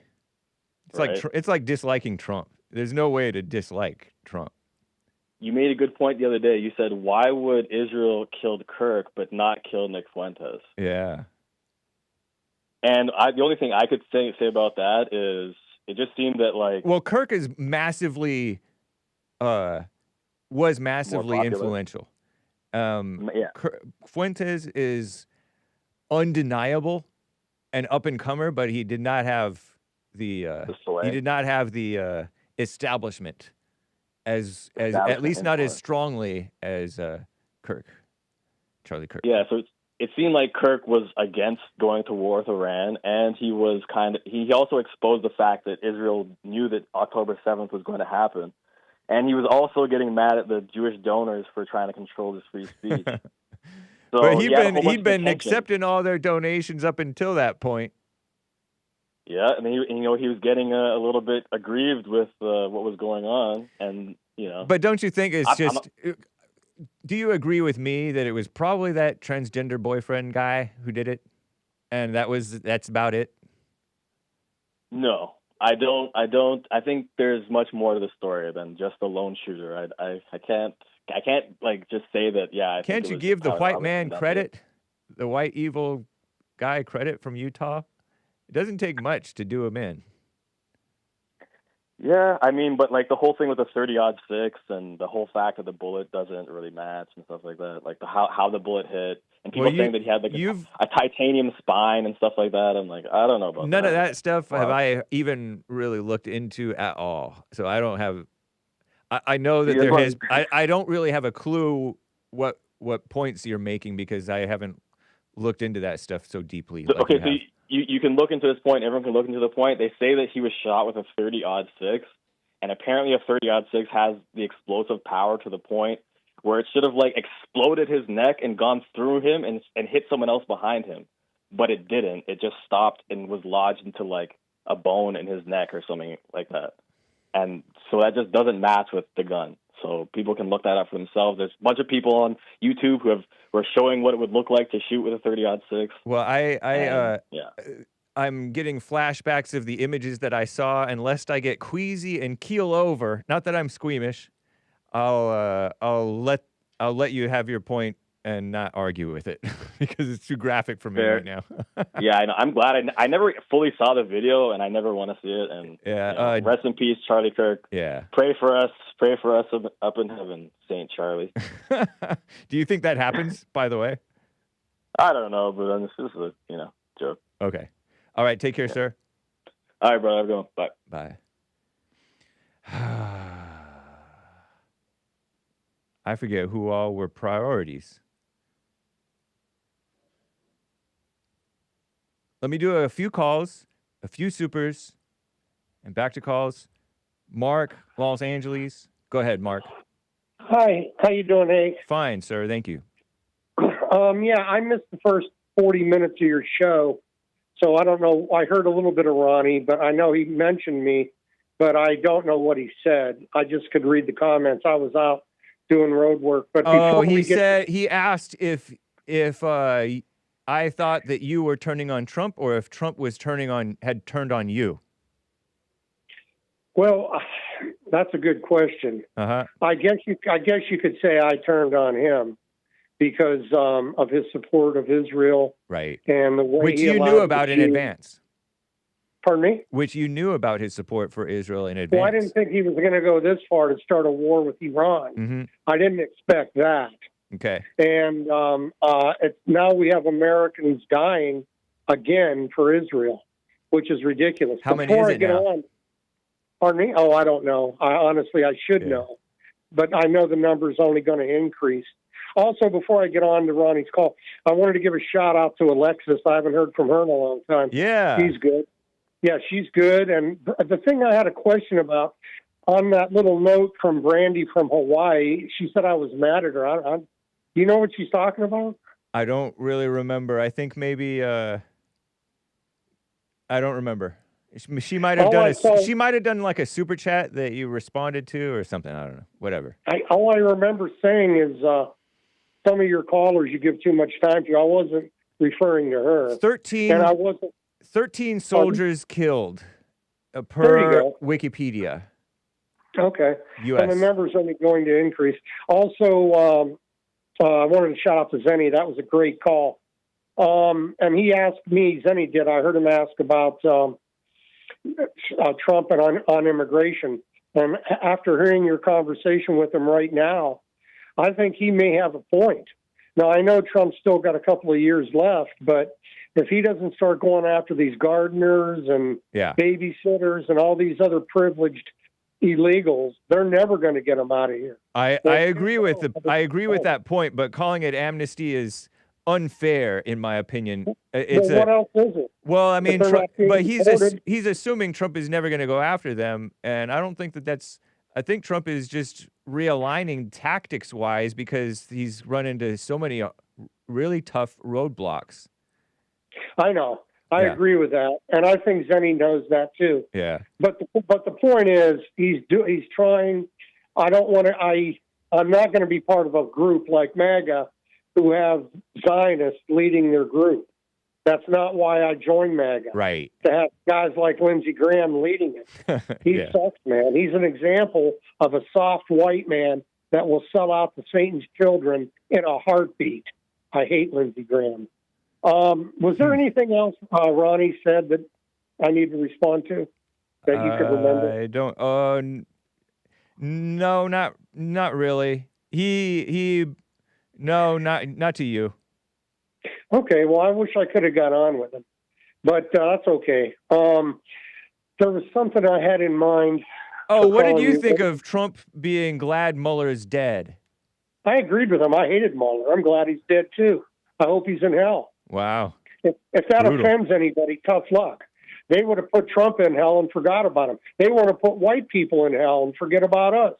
So you think I'm going to be sympathetic to a deep state scumbag like Mueller, who he used lies about the Russia hoax to get, actually to put Trump and his family in jail. I said I was glad when that good woman was brought to justice in Minneapolis. I was happy when... all right. I get your point, sir. Thank you. Yeah. Yeah. So, I mean, there's nothing wrong. I'm a Christian.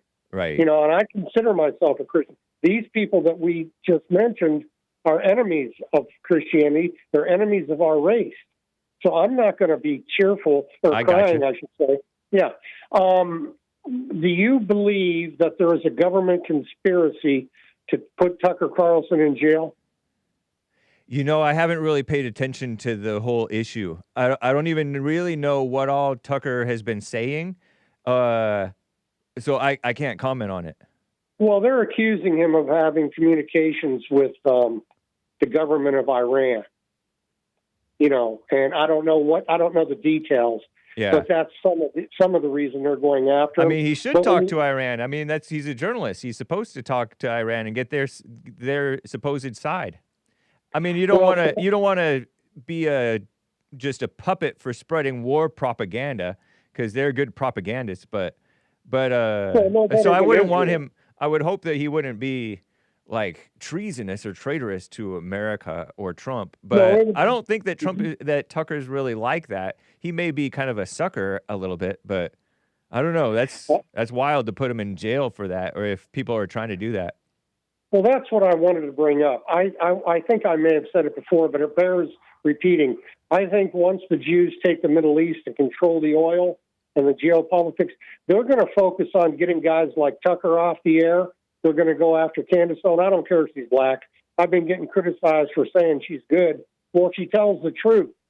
Okay. Well, I don't criticize you. I personally don't laugh or about you supporting that woman because she's black, or even just strictly because she's a woman. Although that is part of it. You know me. I don't trust these women to be talking heads, but because she's kind of a phony, egotistical person who's, I mean, the stuff that she pulled on Nick Fuentes, the stuff that she just rambles off about she just seems full of herself, and like she'll say, I don't know, I don't really pay attention to what she says, but the stuff that I hear that she says, I haven't heard out any evidence for what she's saying, but it doesn't seem sane or right or based in reality, truly. Well, I know that and I don't know about the feud between her and Nick Fuentes. I don't even want to know. But I do know, I listened to her show yesterday,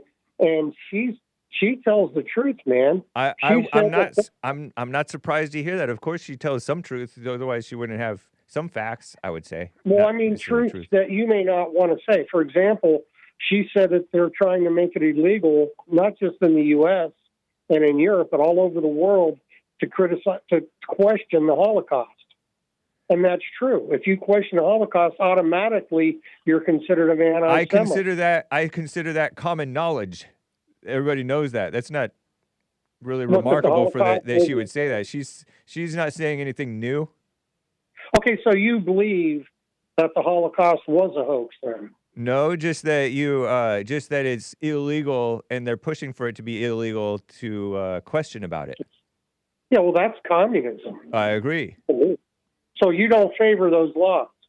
I don't favor outlawing questioning it. Free speech. Yeah, I favor free speech. Yep. You don't think I don't know if you read what Dershowitz said about Joe Kent, but Dershowitz is on your team. He's on Team Israel, and he called Joe Kent a Nazi, and that's what you're going to get from these people once they take over the Middle East.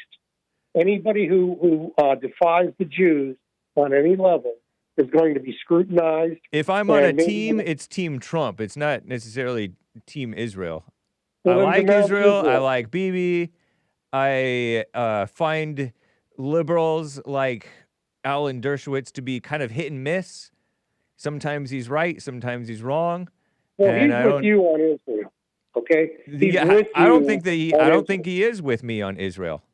Well, what's the difference? Where is there any difference I don't know what between his I don't know what his positions are. You supports don't know Israel. you don't even really know what my positions are, because based on the things that you say, you have no clue what I think. You just assume. Well, when you were talking, who was it? ZENNY, I think, not today. Yeah. I think it was ZENNY the other day. You said, what was it? How did you say that? And then I got to run. Okay, I'm forgetting it right now. But you said to ZENNY that you loved Jews in Israel long before Trump came on the scene. Right. So you can't come back now and say, well, you don't know my position on Israel. But Well, that just because I love them doesn't mean, just because I say that I love them doesn't mean that you know what my position is. You're what a else Christian. could it be? You're a Christian. You're supposed to love them even if you oppose them. Do you believe that we should cut off all aid to Israel? I don't have an opinion about it. Okay, $200 billion for this war effort. Do you agree with that? I don't know. Come on, man, you don't give a straight answer. That is You're a straight good guy. answer. I'm not mad at you, but you never give a straight answer. It's either I don't know, Right. it's none of your business, or Right. or some other baloney, but you That's don't not give a baloney. straight That's answer. the truth. No, just when can't. you say I don't know, come on, you know. No, I don't. You know. What do I know You about don't know. that kind of money? That's a lot of money for a war to fight for the Jews for. Well, The I don't boys know what a fight lot of about. money for a war costs. I don't know what wars cost. Can you imagine how we could use that money here? No, And I wouldn't. furthermore, I would really. I would rather we spend it over there than blow it over here and destroy the country even worse. Well, no, put it this way. Well, first of all, Social Security could use the money. That helps a lot of people. Second of all, why don't we focus our attention, and this is for ZENNY to hear, why don't we focus our attention on enforcing immigration instead of fighting a war for Israel? We could use that money, and we could get the gardeners and the babysitters and the other illegals that think they're never going to get deported. We could use that money to get them all out of here. And All right. that's what we should be doing. If you were a patriot, you would say the same. Okay, God bless. Love you. I'll talk to you soon. Appreciate you, sir. Take care. Bye-bye. Bye. Terry, Oregon, not Oregon. How you doing, Terry? Yeah, it's Oregon. I'm okay. How are you? Fine, thank you. So something Mark said yesterday, I called in about, and then ZENNY said something today as well that's kind of on the same point. But I wanted to talk about homosexuality in Iran and how they deal with it. Okay. Because people are acting like these people are so much more moral than us or like Israelis, and they're not. They have all these loopholes they use to get around the truth. But, Yeah. you know, they have a very disgusting culture just like everyone else. So in Iran, homosexuality is illegal, but they have a loophole where transgenderism is 100% accepted. And what they do is if two men want to be in a relationship, one of them will have to transition. They have really high numbers of transitioning of homosexuals because of this. And even like their football or soccer team, I should say, their women's soccer team is full of men. Like, if you look at photos of like their female soccer team, it's mostly men. Like, really? Yeah, it's pretty fascinating stuff. So that's a loophole they use to get around homosexuality in Iran. So you can't be a man with another man, but if you're, you know, a man that's pretending to be a woman, then you can like legally transition there, have it paid for by the state, and live your little gay life. Where did you get all this info? I mean, well, remember I told you I used to be a TERF, so I'm like, the trans phenomenon is fascinating to me. And I thought it was really interesting that like, it's actually really more common. People who come from like really intense, like religious backgrounds are more likely to go into believing in this transgender stuff. Oh. Just because they believe that there's like a separation between the body and the spirit, and they believe that somehow that can be misaligned. Wow. And things like that. Not necessarily, not always, but right. there is some commonality there. So, and learning about this stuff, Iran came up, learning about their transgender kind of and transsexual history. They've been kind of pioneers of transsexualism and transgenderism. Crazy. So I don't find that very moral. I don't think they're more moral than us because they do that to gay people. Yeah, and they have a thing where they're overly strict, seemingly, and overly strict is also wrong, as is underly strict, if you will, on how we're too loosey-goosey. They're just the opposite extreme. They're still evil. Yeah. They also have interesting, temporary marriages you can get since you're not allowed to have sex out of wedlock, but they still have tons of prostitutes. And what they do is these women get temporary marriages with Johns so that they can, get money and these guys can get sex from them. I've heard about that type of thing. Yeah. I didn't know that it was used so cynically. Yep. That's crazy. Yep.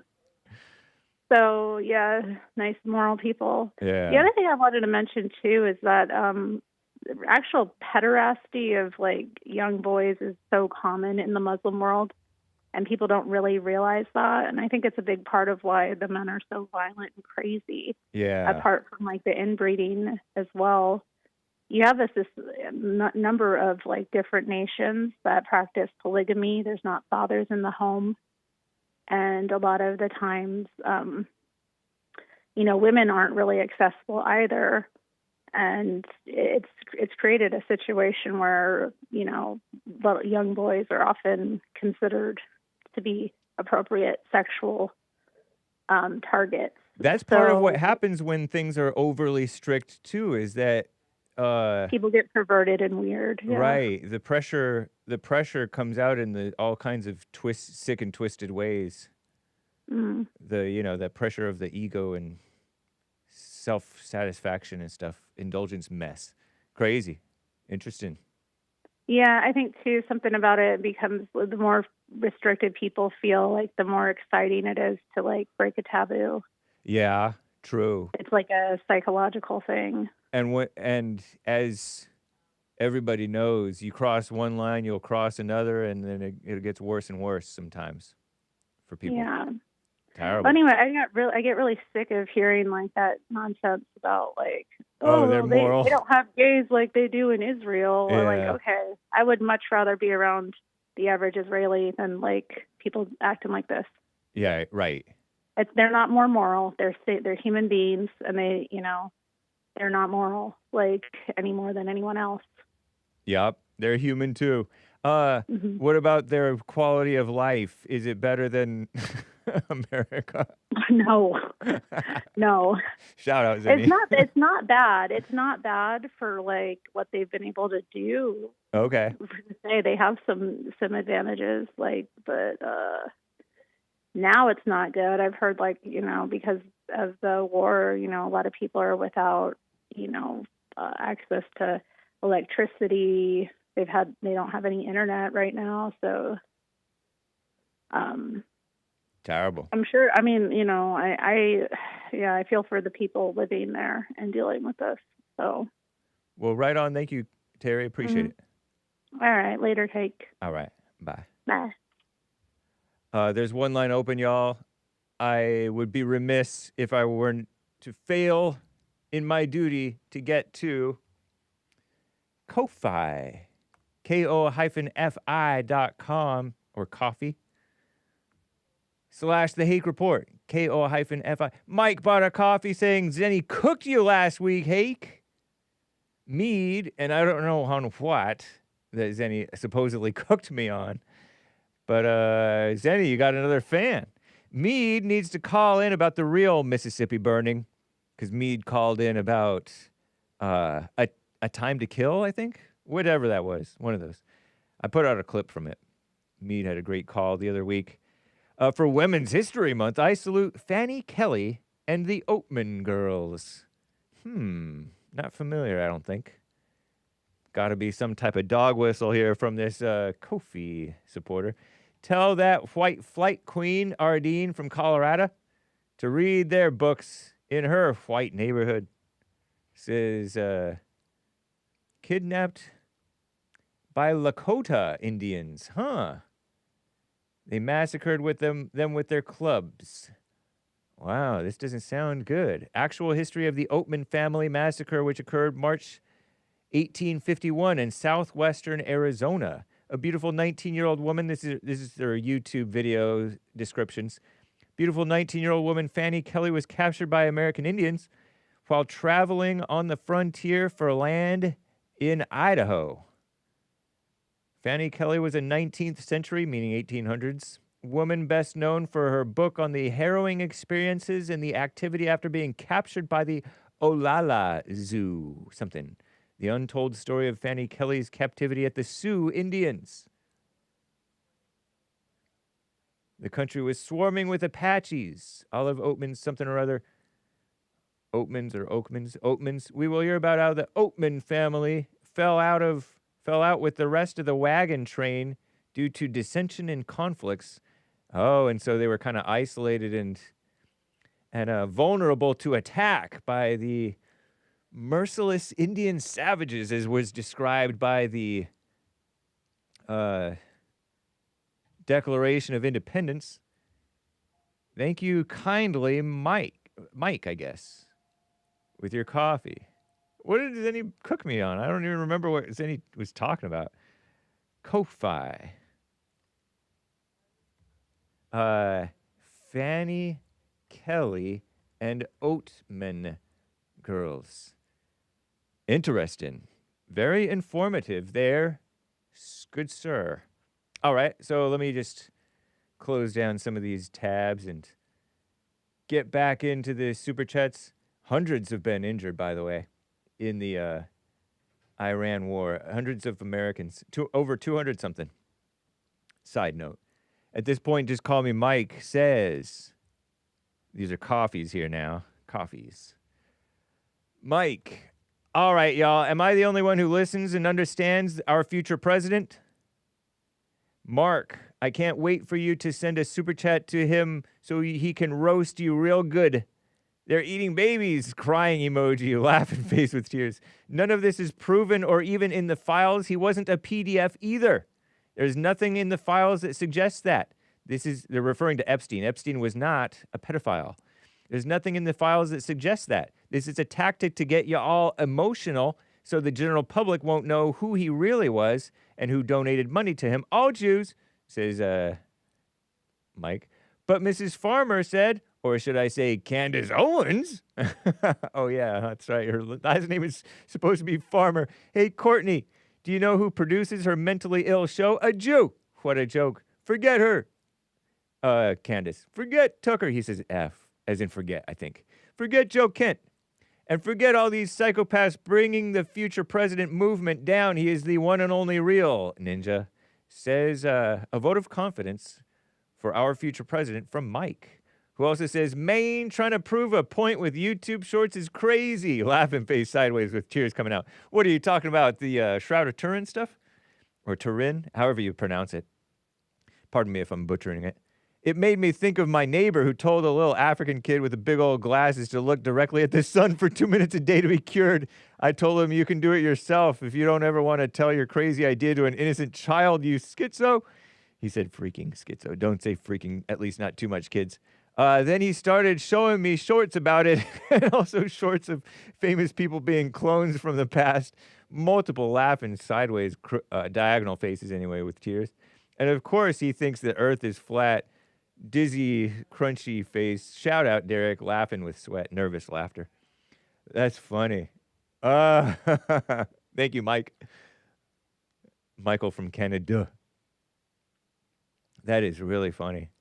Yeah, don't look at the sun. I heard you're supposed to look at like the sunrise, but even that, like, I don't know. And some coffees from Eric. Eric bought some coffees, as he commonly does. Eric, the demoralization of women is the common denominator in all societal dysfunction. Radvinsky died Friday of cancer at 43 years old.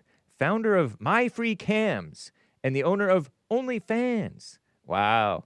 Imagine not realizing that turning millions of young girls into online prostitutes would cause immeasurable harm to society. Imagine dying at 43 with 5 billion with a B, meaningless pieces of paper, wondering what the purpose of life was. It's a spiritual battle. Wow, rest in peace. I didn't know about this. Leonid, looks like Leonard, but it's Leonid, Radvinsky, businessman and computer programmer, not a Christian apparently. Certainly wasn't very Christian in his behavior. Reclusive OnlyFans billionaire owner Leonid Radvinsky even managed to keep his death a secret. Secret of OnlyFans owner Leonid Radvinsky, who died of cancer at 43, made $7.4 billion, making Shmornography mainstream and helping people to post something. Born in 1982, May 30th, in Odessa, Ukraine, not to be confused with Odessa, Texas, and died March 20th, 2026 AD. Terrible. Rest in peace. He's gone to be with the Lord, or not. I don't know. I mean, based on this stuff, I wouldn't assume. Based in Florida. Or was he not based? Born in Ukrainian SSR. Soviet? Terrible. Thank you for the tip there. Sir. Wow. Thank you, Eric. NJF said last night, I have no anger. I forgave my mom and I let go of anger. Anger is feminine. His mom immediately text all caps, what do you have to forgive me for? 3 hours, 50 minutes, and 30 seconds. And he shares the Rumble thing. That is just interesting enough for me to want to look it up. Security verification. By the way, Hake is on Rumble, and so is American Anchor, baby. 3 hours, 50 minutes, and what? Let's see.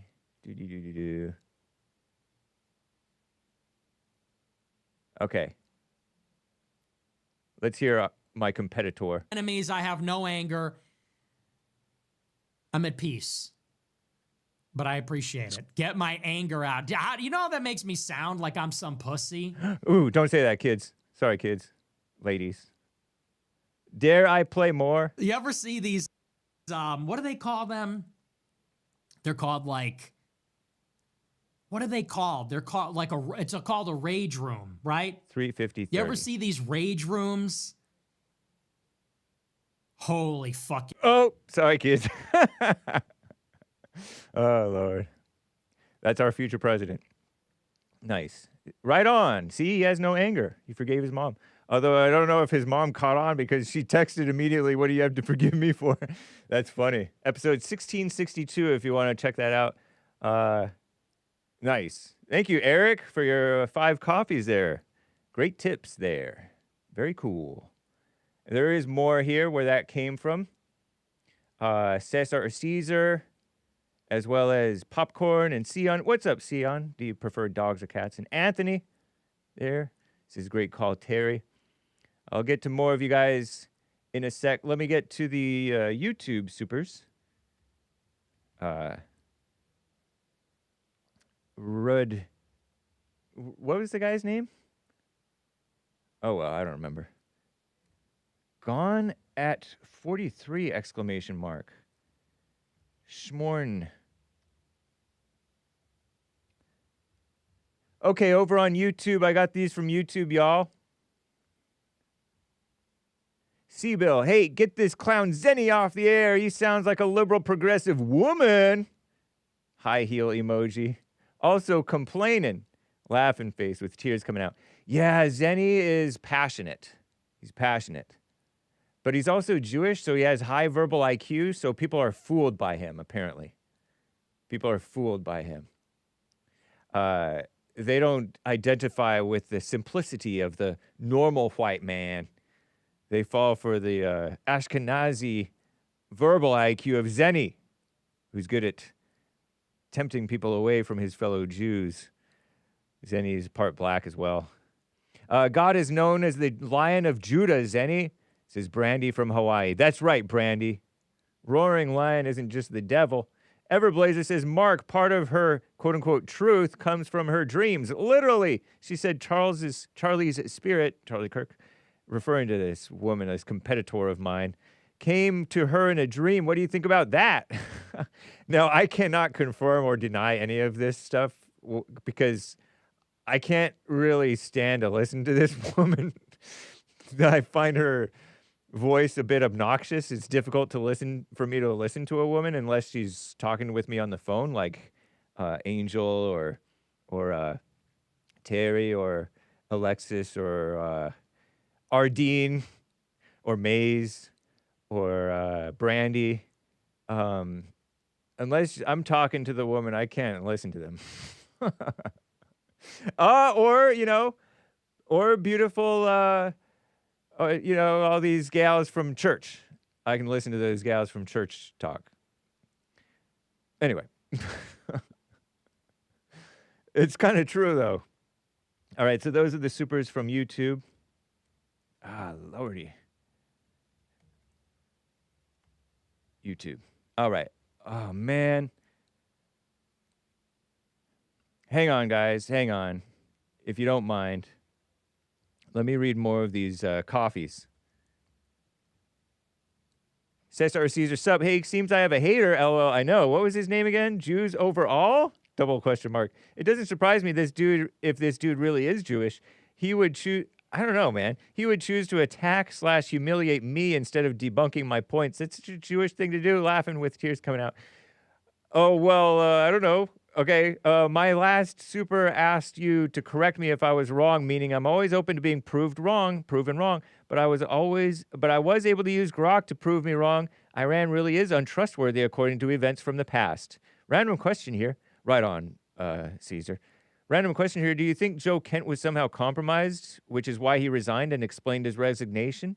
If so, who compromised him? He may have been a leaker. I don't know.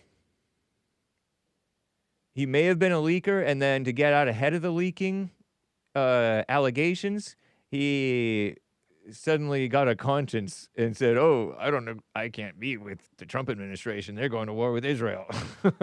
But I totally could not be the case.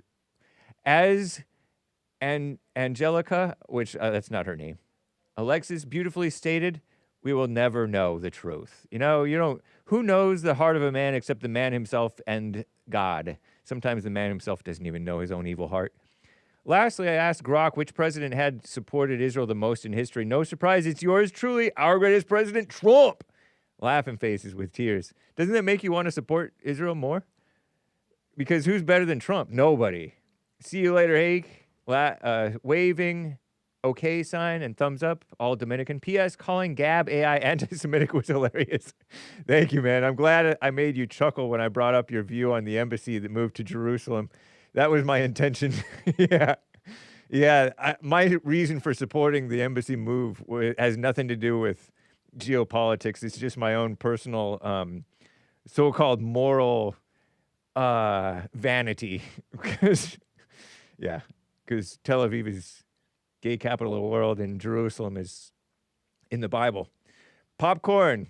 My name was mentioned in your conversation with Ronnie. Primary reason I asked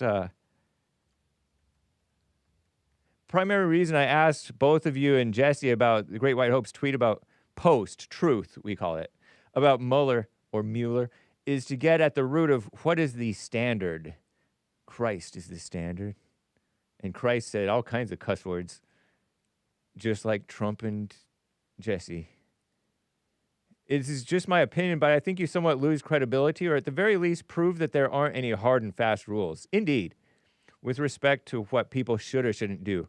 That's right. Have no rules, because the rules are sometimes don't necessarily apply in the same way in all instances. Yeah, sir. To what people should or shouldn't do. When you say make room for certain people, do or say those very things. And it kind of shows me when Jesse or Jesus or Trump say or do something that I previously thought was wrong, it makes me realize maybe I shouldn't even be judging these other people about this stuff.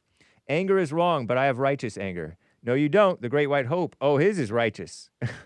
I'm glad he died. Oh, he operates from a different plane from everyone else. I'm not even saying that he is. I'm just saying he could be. I can't tell whether that's ego talking or not. Double standard / special pleading, whatever you want to call it. Trump says things that opens my mind in ways that were not where my mind was closed before. Same thing with JLP. Same thing with Jesus. That's fine, but then you tell other people there's never a time for anger. It loses its punch when the space is carved out for like that for a particular person. Well, that's why it's kind of like what Jesus said to Peter or somebody when Peter asked, what about this guy behind me, the disciple whom Jesus loved? And Jesus said, if that guy is supposed to live forever, what's that to you? You know, basically look at yourself. Don't be trying to scrutinize Trump or Hake on Hake's supposed standard or Trump's supposed heart. You know what I mean, Jelly Bean? Yes, I do, tennis shoe. I do. So anyway, as I said, that he can't hurt other people isn't the reason you're fine with the statement. You're fine with it because the Great White Hope said it. Indeed, that's true. If that's your stance, own that. Trump said it, I'm okay with it. That's more honest. Know what I mean, Jelly Bean? Oh, he said it. Yes, I do, tennis shoe.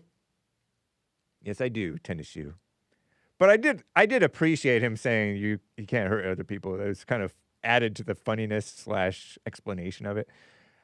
Because that was that's why he said it. But anyway, Sion says, Hank, you prefer dogs or cats? I am embarrassed to answer that question, so I shall decline to answer that question.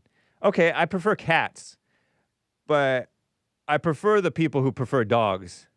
I prefer dog people, but I prefer cats. How's that? Because people who prefer cats are liberals. Cat people are liberals, and I don't want to be known as I don't want to be known as a cat person, but I don't want to associate with cat people because they're the nastiest people ever. Reddit bros, you know? Alas. Thank you, Sion. Why did you have to expose me? Delilah asked me this question to expose me. Anthony, great call, Terry. Everything she stated was a fact. I couldn't have said it better myself. Oh, yeah, Anthony knows about the Muslims. He's a Coptic Christian from Egypt itself. There are other things that were sanctioned by Khomeini or Khomeini. Oh, you spelled it. That's the prior Ayatollah, huh? That I can't mention on the air, or that you might keel over. Loopholes include lewd acts with the unalived humans and animals. Incestuous relationships between father and daughter also sanctioned. I can provide sources directly from Khomeini's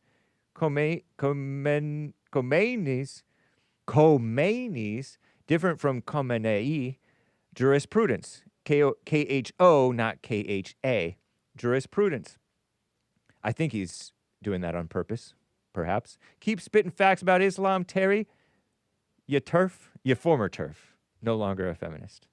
But still radical and still exclusionary. We should exclude evil. The West needs to understand what this religion of Allah is, so we don't end up like the UK. Thumbs up from Anthony. Anthony praising that gal. I need to praise you every day. Rosanna became a monthly supporter. Thank you, Rosanna. Bible-believing Christians who don't support Israel need to read Genesis 2:12, verses 1 through 3. I will make your name great. Hey, she included it, I think. This must be it. I will make your name great, and you will be a blessing. I will bless those who bless you, and whoever curses you, I will curse, and all peoples on earth will be blessed through you, says Rosanna. Yeah, at least bless them, even if you don't support them. Love all. Do not curse any. And with that, y'all, peace in the Middle East. I've screenshot where I left off. Tell the screener tomorrow, callers, and the rest of the super chatters and y'all, you'll be a priority. Adios, America. American Anchor Baby up next. Take care, all. Bye.